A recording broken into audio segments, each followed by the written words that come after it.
Para empezar, ¿ocurrió algún hecho concreto en su vida que le llevara a investigar sobre drogas? Pues sí, yo tuve un ataque epiléptico allá por los 14 años o así, pero de pequeño mal. O sea, no me llegué a morder la lengua, ni me hice las cosas encima. Y entonces me llevaron a un psiquiatra, que para demostrar que yo era epiléptico, me sometió pues eso a luces, ruidos bruscos, y viendo que no lo conseguía, pues ya recurrió al pentotal sódico, que es la droga de la verdad y vamos, sobre todo es la inyección letal, porque es un fármaco interesantísimo, de acción ultra rápida y una enorme actividad, es decir, en cantidades mínimas fulmina, pero que en cantidades inferiores a la mortal, pues te mete en un viaje muy interesante. Yo cuando me inyectó aquello, estaba ahí también con las luces y los ruidos para ver si me provocaba el ataque. Y recuerdo que entró una enfermera muy mona y estaba ahí tumbado y debí, creo que quise decir buenas tardes o hola. Y en aquel universo donde yo estaba, tampoco una eternidad, hacía como si no saliese mi voz. Y al cabo de un rato, oí,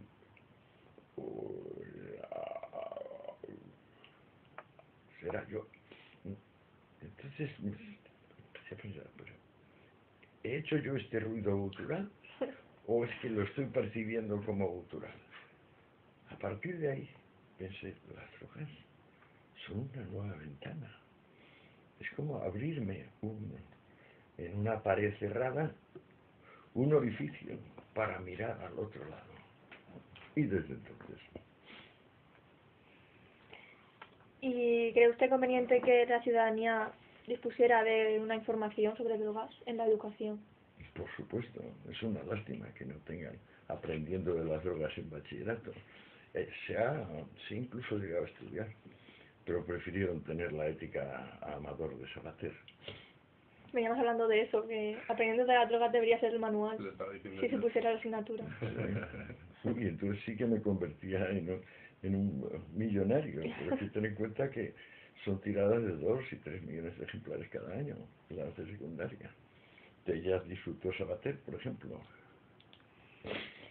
Y porque cuando los políticos plantean el debate de la legalización, solamente hablan del argumento económico, no de los beneficios que reportaría, pero en ningún momento inciden en el aspecto moral, en la autonomía de la voluntad. Claro, es que cada vez interesa menos. Ahora que he publicado Los enemigos del comercio, que es la primera historia completa del comunismo, porque hasta ahora separábamos el comunismo de Jesús del comunismo de Marx. Una gran tontería, porque los dos dicen lo mismo. Los dos dicen que la propiedad privada es un robo y el comercio es su instrumento. Son indiscernibles. Pero claro, los católicos no quieren saber nada de ese ateo y ese ateo que con pretensiones científicas no quiere saber nada de esos señores que son comunistas por su fe, exclusivamente. Entonces la historia del comunismo está escindida por completo. Y al ver las reacciones que el libro está produciendo, tanto el tomo 1 como sobre todo el tomo 2, lo que compruebo es qué poco prestigio tiene la libertad y cómo el poco que tenía lo va perdiendo. Las personas es como si hicieran una apuesta por la seguridad, como si dijeran que lo mismo que le dice Fidel Castro o Kim Il-sung a sus súbditos, vosotros dadme la libertad a mí y yo os doy la seguridad a vosotros. Hay que recordar lo que decía Thomas Jefferson, el fundador, uno de los padres fundadores de los Estados Unidos. Prefiero los azares de la libertad a las seguridades de la servidumbre. A mí me pasa igual. Yo creo que sin libertad no hay seguridad en ninguna especie. Uno ya se ha vendido desde el principio. Lo que pasa es que hasta que no le quitan a uno la libertad, no se da bien cuenta de la inmensidad que es, de lo sustancial que resulta. Me da la sensación de que estamos en una tendencia de la humanidad, porque esto va de alzas y bajas, es como las olas del mar, en una de las épocas bajas para la libertad, donde lo que la libertad lleva consigo de asunción del riesgo, de comprender que gran parte de los hechos son inciertos, que no mandamos sobre el mundo, sino que más bien el mundo manda sobre nosotros, y que todo lo que nosotros podemos hacer respecto de eso es ir ensanchando la autonomía de nuestros deseos. Pues bueno, parece que ha habido épocas donde se ha amado más la libertad que esta. Mucho más. Usted dice que la guerra contra las drogas terminó hace años, lo he visto en muchas entrevistas, hace 15 años concretamente. Sí. Bueno, es cuando empezó a hacerse la reducción drástica de presupuestos desde Naciones Unidas a las brigadas nacionales de estupefacientes y reducción drástica también en personal de la DEA.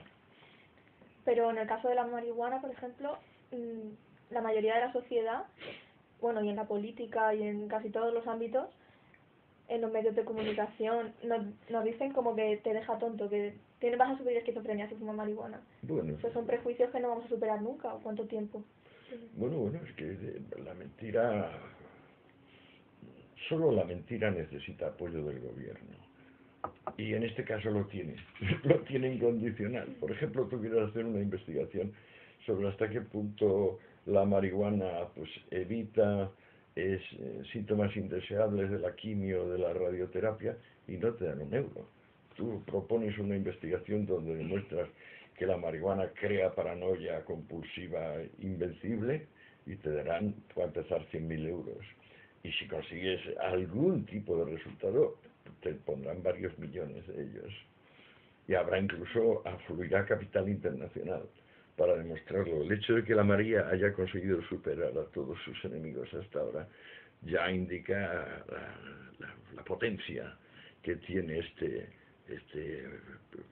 maravilloso fármaco. Bueno, maravilloso quizás un poco exagerado, este benéfico fármaco, que ha sido para tantas cosas, para relajarse, para hacer el amor, para escuchar música, para la introspección, para darte cuenta de que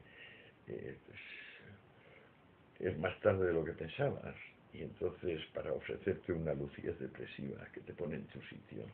Por eso hay tanta gente ahora que dice, no, me da mal rollo. Pues son gentes que no quieren, digamos, dialogar con su pepito grillo, su gusanillo de la conciencia. Y cuando viene la María te aflora el gusanillo de la conciencia y la persona dice, oye, no, olvídalo, no, corta con eso. Por eso muchas veces se ponen a vomitar sin darse cuenta que ya está en la sangre. Sí. Y es un intento de fuera. No sé si conoce el caso que acaba de ocurrir en Uruguay, que la van a regular. José Mujica ha propuesto. Sí, eso parece también una especie de pesadilla, porque pasa de estar estrictamente prohibida, ahora ya es un monopolio estatal. Claro, por eso le quería preguntar, ¿le parece bien que el gobierno vaya a otorgar licencias y a controlar el...? Me parece horroroso. Me parece que lo que hay que hacer con el experimento prohibicionista es derogar el experimento, no legalizar las drogas, porque entonces ya, si por ejemplo el Estado tiene derecho de legislar sobre las drogas que podemos tomar o no tomar, también tiene derecho a decir a qué país podemos viajar, como las democracias populares, si es correcto o no ir a exposiciones de pintura, si es lícito hacer o no música. O sea, este tipo de cosas son un campo de la idiosincrasia individual que debe ser sagrado. El Estado no tiene que meter la zarpa en ello, pero además, ojo, no es el Estado. El Estado es siempre inocente y es una gran institución, una institución eterna. Hablemos de los gobiernos. Las personas son lo bastante paranoicas como para echarle la culpa al Estado de aquello que solo puede atribuirse a equipos determinados de gobierno.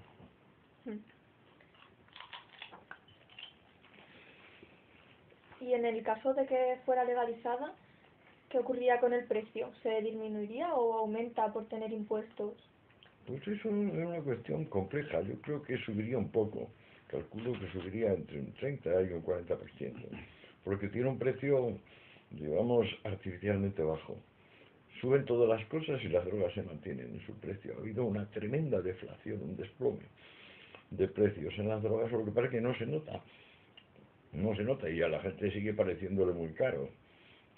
Pues yo qué sé, un gramo de cocaína a 50 euros, es lo último que he oído decir, ¿no? Que por cierto, ya hace unos 10 años que todo lo que se llama cocaína es no caína, es decir, tiene cualquier cosa menos cocaína. Pero, por ejemplo, en el caso de Uruguay, las informaciones que yo he leído es que la marihuana va a costar a precio de trigo, a 80, 90 céntimos el gramo. Sí. Costará lo que cuesta el tabaco. Lo que pasa es que luego le meten unos impuestos que ya te cuento. Lo que vale manufacturar whisky, por ejemplo. Pero es que es una diferencia colosal de lo que es el precio de coste de un producto y lo que es luego su posición en el mercado como valor de cambio. Pero entonces uno de los argumentos que utilizan para legalizarla es que si forma parte del Estado y ellos son los que la distribuyen, se acabaría con el mercado negro, por así decirlo, Sí. por los precios, pero si va a subir el precio, seguiría habiendo mercado negro. Bueno, es que esto que he dicho yo no lo tomes en consideración, porque es que no estaba considerando, tomando en cuenta el caso de Uruguay en particular. Estaba diciendo en general y siempre a medio y largo plazo. En principio, un monopolio, como el que van a establecer en Uruguay, tiene el inconveniente de todos los monopolios, es decir, que se va a formar ahí una burocracia con intereses de perpetuación y de hacer cada vez menos, entonces irá siendo cada vez más ineficaz, como cualquier monopolio de los que conocemos, y acabará teniendo que elevar los precios para pagar a esos parásitos crecientes que lo integran y posiblemente dejará unas brechas por donde pueda entrar la competencia privada. Pero vamos, me parece un despropósito lo de Uruguay, un despropósito completo. Dentro de lo que es el despropósito de la cruzada contra las drogas, que como sabéis empezó en 1914. O sea, ahora, el año que viene se cumplirán los 100 años de la cruzada. Ahora, en 14 era una cruzada limitada a los Estados Unidos. La cruzada mundial es la Convención Internacional sobre Sustancias Psicotrópicas que se firma en Viena en 1971, o sea, hace mucho menos tiempo. En realidad la guerra apenas ha durado 30 años, porque ya en el 2001 ya prácticamente había venido esta fase de sordina, armisticio, de que hay drogas por todas partes, su precio no sube, se multiplican los puntos de venta, se multiplican sus consumidores, eso sí, las drogas pues tienen una composición no identificada y resulta por eso mismo imposible dosificarla. A pesar de que ya sabemos todos que sola dosis facit venenum, como decían Galeno y Paracelso. Y entonces si no tenemos una droga pura y con cantidad medida, pues realmente no tenemos la información suficiente para hacer un uso razonable de la misma. Claro, porque con tantos puntos de venta lo único que hacen es adulterarla. Claro. Es cierto que los dealers, cuanto menos adulteren, pues con más parte del mercado se van a quedar. O sea, cuanto más honrado es el dealer, más va a prosperar. Lo que pasa es que aquí hay muchas cosas por debajo. Como en todos los países, parte de las brigadas de estupefacientes están metidas en el ajo, pues lo que harán pues, será proteger normalmente a los dealers más desaprensivos, que son los que están dispuestos a darles parte, a recibir, a chivatearse, en fin, esta curiosa moralidad que ha creado la prohibición.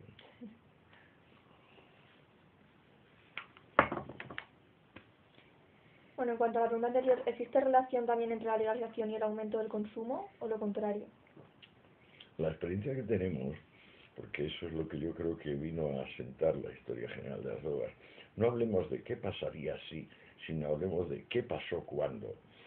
Entonces, a la luz de las experiencias anteriores, por ejemplo, cuando la hierba mate, que estuvo prohibida, se legalizó por presiones de los jesuitas, que eran los que tenían las grandes plantaciones en Paraguay, ¿se aumentó el consumo? No, porque la demanda es bastante inelástica.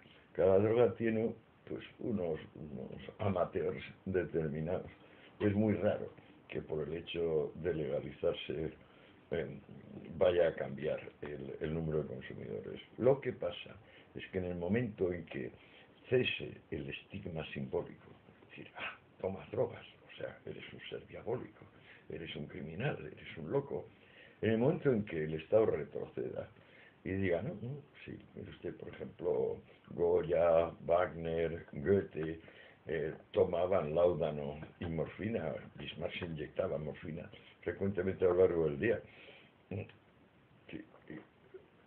Y era gente que pues, son genios de la humanidad y hombres de tremenda actividad. El canciller Bismarck reorganizó toda Europa y esa reorganización duró medio siglo. Entonces, en el momento en que se reconozca que hay un uso sensato, racional de drogas y que, de hecho, si rascas un poquito la historia, prácticamente no hay un creador artístico o intelectual que no las haya empleado en su beneficio, empezando por el tabaco, que es el gran combustible intelectual. Pues bueno, en el momento en que el Estado diera ese paso, entraría al consumo toda esa gente que, digamos, sí se lo cree, sí, le gusta creerse, pues, en el siglo XV le gustaba creerse que las brujas volaban subidas en un palo, y ahora pues le gusta creerse que la gente que ve pasar una papelina de heroína ya queda irresistiblemente atraída para ello y tiene que asesinar a su familia para conseguirse su suministro.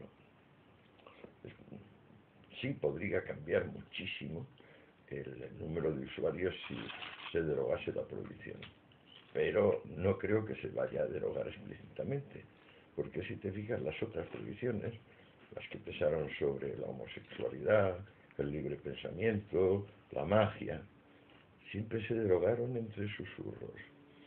Nunca dijeron, oiga, perdone, que nos hemos equivocado de punta a cabo, disculpen.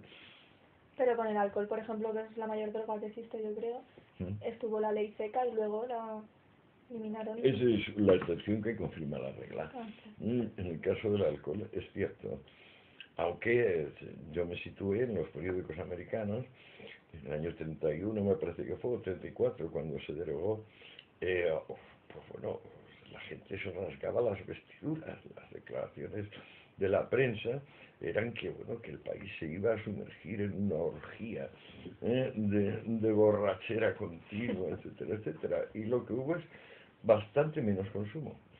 O sea, se bebía más alcohol durante la ley seca que cuando se derogó la ley seca. Hubo a lo contrario, un repunte de la demanda. O sea, un mantenimiento, incluso una tendencia a la baja. Por el cabo se quitó el encanto de lo prohibido. Como ocurre en Ámsterdam, con el cannabis. Claro, los holandeses tienen un 20% menos de consumo que nosotros, o los italianos, o los ingleses. Es evidente. Es que además, cualquier persona honrada, a la hora de obedecer una ley injusta, debe darse cuenta que su sentido cívico le obliga a desobedecerla. Porque el que obedece una ley injusta es un cómplice del tirano.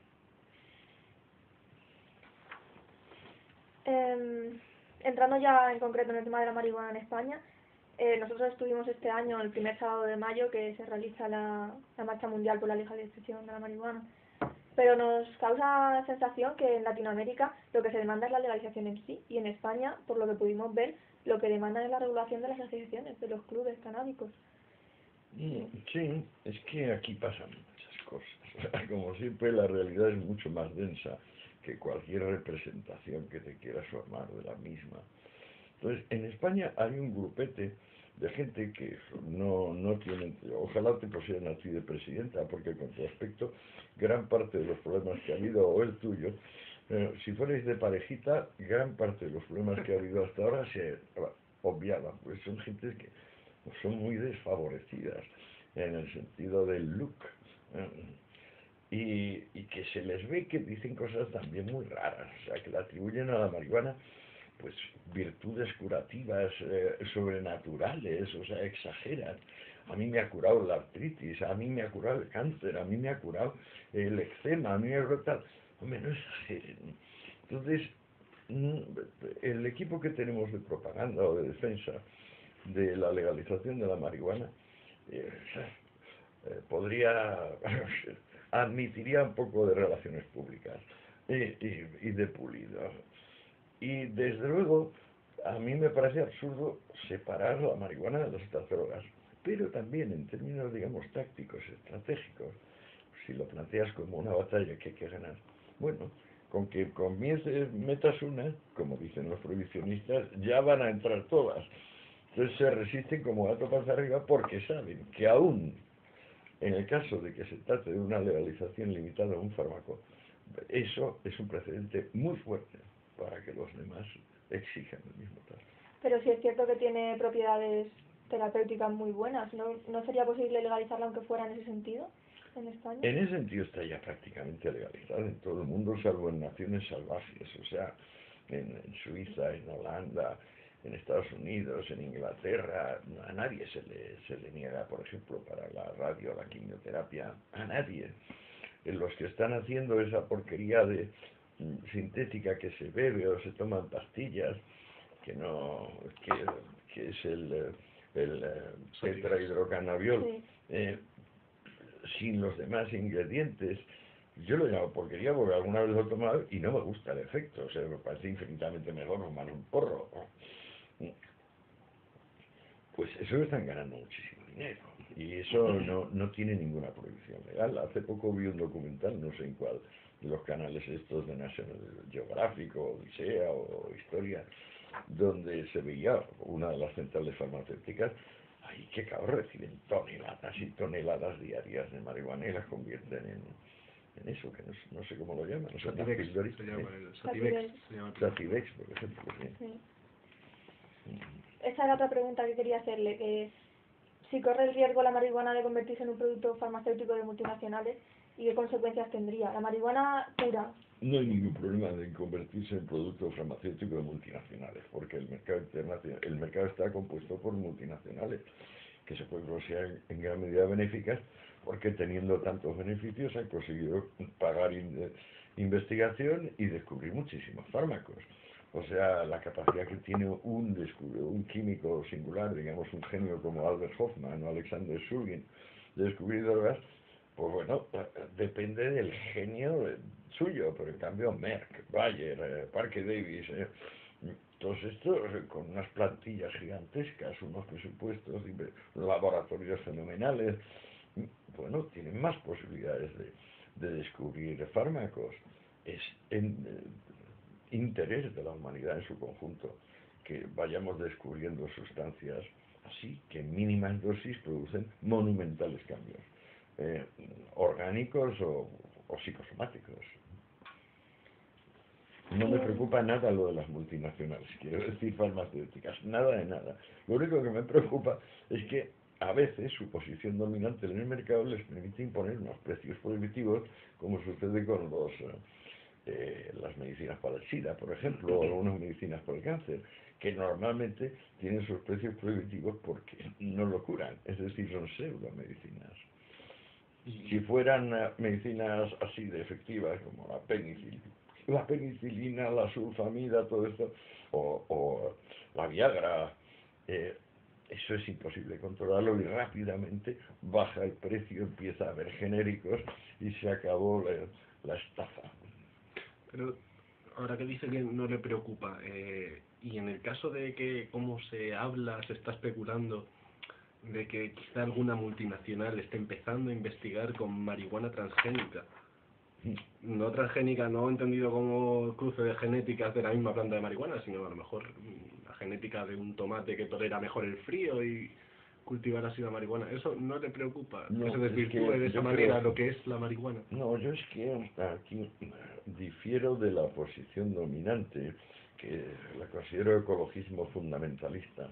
Creo que la agricultura, que comenzó en el Neolítico, es fundamentalmente transgénica.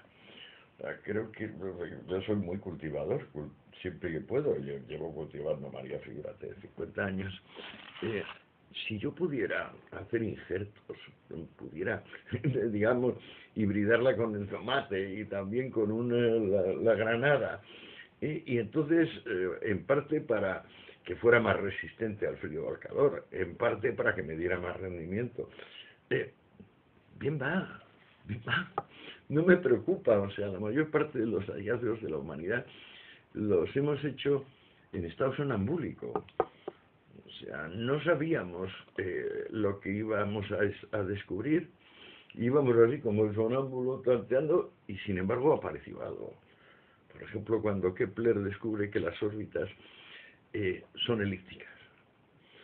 Pues el tío, naturalmente, que sabía que la elipse es una figura regular, porque se lo había ayudado para eso la matemática de Apolonio de Perga, que es un alejandrino. Quiero decir que hasta Apolonio de Perga no había más que el círculo o no el círculo. Con Apolonio se hizo una figura que no era el círculo, que era como un huevo, pero que mantenía proporciones geométricamente exactas, regulares, y que se podía construir con un eje mayor, un eje menor, etcétera, etcétera. Kepler veía que la órbita de los planetas era elíptica, pero sin embargo no conseguía ligar que aquello no era un círculo, como había previsto Platón y todos los astrónomos, hasta que un día de pura casualidad vio un huevo y dijo, oh me ridiculum, es decir, oh yo ridículo, ¿cómo no me he dado cuenta de que los astros describen órbitas elípticas? ¿Por qué me he dejado llevar? Pues bueno, por el dogma de las trayectorias circulares. Como se suponía que el círculo es la figura perfecta porque empieza donde termina, tonterías así, también la elipse empieza donde termina, o sea, no, eso no sirve. Pues bueno, todo lo que sea imprevisto, todo lo que no esté preprogramado, ahí es donde está la chicha, la sustancia del acontecer. No podemos tener miedo de eso. Otra cosa, naturalmente, es que un cultivo transgénico determinado sea nefasto para el cuerpo humano, claro, y sea tóxico. Entonces, nada, por supuesto, eso se prohíbe. Bajaría la calidad Claro, porque si por ejemplo yo cojo un tomate cultivado en un invernadero de Almería transgénico y cojo un tomate cultivado en el campo de forma, evidentemente ni tiene el mismo aspecto, ni el mismo sabor, ni... Lo fundamental es que, aunque sobre gusto no hay nada escrito, lo fundamental es que al consumidor le guste más este o el otro. Y también muchas veces el consumidor a lo mejor toma en cuenta el factor precio. Claro. Y de bueno, aunque me gustaría más este tomate, de este puedo comprar el triple por el mismo precio, entonces tal. Pero eso ya son cosas libradas a la autonomía de la voluntad. O sea, no se puede coger y enmendar la plana de los cultivadores y decirles qué van a cultivar. Eso sería otra vez tiranía. Está bien que todo el mundo aclare pues las cepas, los orígenes del producto que está comercializando. Si es un agricultor, pues estaría bien que dijera, pues bueno, pues, ¿qué cruces tiene este tomate o esta pera? Muy bien, pues que lo declare. Pero nada más. Y luego que compita con el resto de las peras en el mercado. Bueno, a mi modo de ver, a mi humilde modo de ver. En la cuestión del cáñamo, escribió ya hace 16 años cómo debería abordarse la regulación del cannabis en España. No, eso está solucionado, eso está solucionado. Todos aquellos magistrados y penalistas y tal, trabajamos juntos y nos hicimos una cosa que está ahí al final del libro y que vale perfectamente. O sea, coges el artículo tal de la ley del medicamento, coges el artículo 344 del Código Penal, le haces esas reformas y ya está. O sea, técnicamente se mantiene igual. Hace poco estuve hablando con Ripollés, que es el que llevaba el grupo de estudios de política criminal, y le pregunté, José Luis, ¿ha cambiado esto de alguna manera? O sea, me dijo, no. Precisamente en los aspectos que nos interesaban, la ley del medicamento y el Código Penal, ahí no ha cambiado. Cambian lo que no tiene que cambiar. Y en concreto en España, ¿cuáles son, a su modo de ver, las perspectivas de futuro para la marihuana? Es fantástico. Cuando llegó Zapatero yo estaba seguro que legalizaría la marihuana, pero legalizó el matrimonio homosexual. En fin, ya veremos. Algo tenía que elegir. Ya veremos. De Rajoy se puede esperar muy poco. Ahora mismo, de hecho, se están intensificando los controles antidrogas, cada vez sales a la calle menos seguro. Eso sí, o sea, sobre todo para la juventud.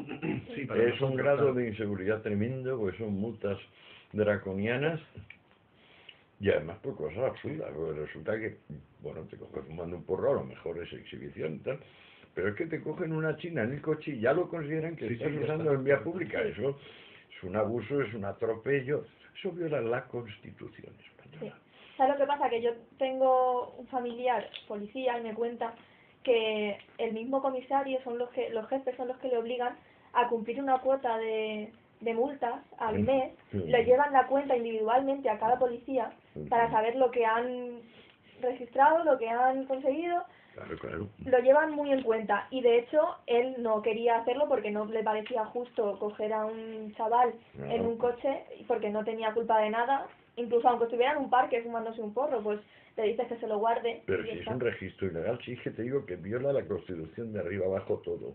Incluye 4 o 5 actos inconstitucionales. Yo soy doctor en Derecho. Claro, se lo pasan por las narices. Ni siquiera deroga el PP la ley esa de la patada a la puerta, de Corcuera, y sigue. Bueno. Y si en el caso de que se llegara a legalizar la marihuana en España, con lo que tenemos ahora encima, ¿seríamos más felices? Hombre, normalizar el cultivo y la venta de marihuana proporcionaría empleo a 100.000 familias. Nos permitiría pagar los intereses de la deuda con mucha más comodidad. Incrementaría el turismo. Despejaría todos estos grumos paranoicos de ignorancia que todavía plagan, todavía acosan a la población española. Es incondicionalmente positivo. Que siga sin hacer, sin más, con la que está cayendo, demuestra hasta qué punto pues, nos gusta lo que trajo a Fernando VII. ¡Vivan las cadenas!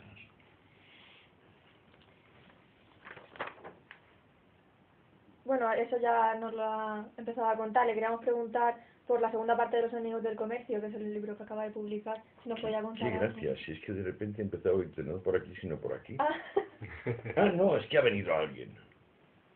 Bueno, pues mira tú qué gracia. ¿Se ha encendido la luz? No estaba encendida. Sí, estaba ya. Sí, estaba encendida. Estaba encendida, perfecto. Nada, eso ha sido una especie de eco de la habitación. He empezado a oír por aquí, sí. Dime. Nada, si nos podía contar algo sobre su nuevo libro. Los enemigos del comercio, pues ya te digo, es la primera historia completa del comunismo.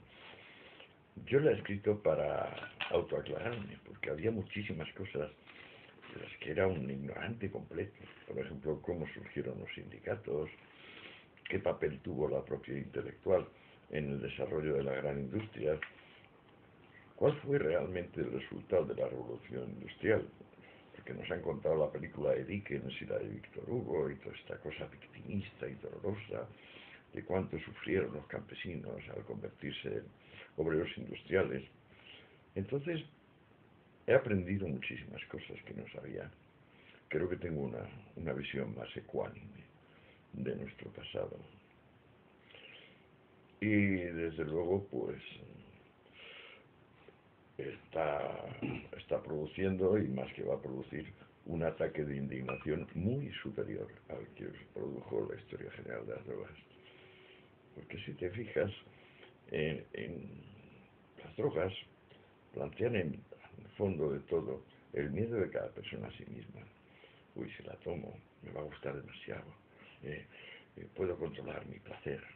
Y a lo mejor, pues, es como una rata que estimulada por cocaína tiene 1000 orgasmos. ¿Y cómo me voy a defender de mis 1000 orgasmos? Y con todas esas pamplinas acaban prohibiéndoselo al vecino por un acto muy habitual de proyección. Entonces, con las drogas las personas escenifican el drama del temor que se tienen a sí mismas. Con el comunismo escenificamos el drama, mucho más justificado y realista, del temor a nuestro vecino, que en algunos casos pretende quedarse con lo nuestro y seguir con lo suyo, que es lo que ha sucedido cada vez que se implanta una dictadura comunista. Sobre todo porque en muchos casos los que querían hacer la dictadura comunista tenían poco, y después de instaurar esa dictadura tenían muchísimo más. Pensemos en Lenin o en Stalin o en Mao o en Fidel. Entonces, mi libro sobre las drogas, al poner de relieve la magnitud de ignorancia, hipocresía y desvirtuación de las cosas, es decir, de cómo poniendo, diciendo que quieres conseguir tal cosa, te sale tal otra, aunque con que lo hubieras pensado 2 veces, bien sabías, digamos, lo contraproducente de tu medida. Eso, lo contraproducente que ya indignó cuando publiqué la Historia General de las Drogas, ahora indigna pero multiplicado por 10, porque el asunto del comunismo es todavía mucho más visceral que lo de las drogas. Nos equivocaremos imaginando que el comunismo es una teoría política o económica. Es un estado visceral de ánimo. Sale de las entrañas. Y las personas, claro, en esa materia saben antes de estudiar de qué va el rollo. Y si alguien como yo viene a dar la coña de estudiárselo en detalle aprovechando internet y darle los 14 años que yo le llevo dando este libro, y yo no me tomo vacaciones, es decir, desde que me despierto hasta que me acuesto, salvo unas pausas para hacer un poco de gimnasia y de vida social, llevo 14 años trabajando en el asunto, pues es desesperante, porque me las sé todas. Y entonces dice, pero ¿y usted por qué demonios mete la nariz donde no debe? Primero la metió en las drogas y ahora la mete en esto. Pues me gusta, tengo esta cosa de hocicar, dicen en México, meter las narices donde otros pues tienen ahí sus secretos intocables. Y ya para terminar, solo queríamos saber, porque nos interesa, si le haría ilusión que alguien continuase su obra, haciéndolo de la misma manera que lo ha hecho usted, investigando Pues sí, profundamente. me gustaría dejar una estela, dejar un modelo de devoción por el estudio, pues lo que yo creo que destaco es por mi pasión por el estudio. Me doy cuenta que el verbo estudiar está el único comparable al verbo amar en satisfacciones. Y muchas personas no se dan cuenta, tienen una especie de inercia inicial que les hace pensar, ¡joder, qué rollo, qué esfuerzo, qué sacrificio! De esfuerzo, de rollo, de sacrificio, nada. No hay placer comparable al de estudiar y entonces descubrir que aquello no es como tú te lo imaginabas, ¿no? Que fue así asado.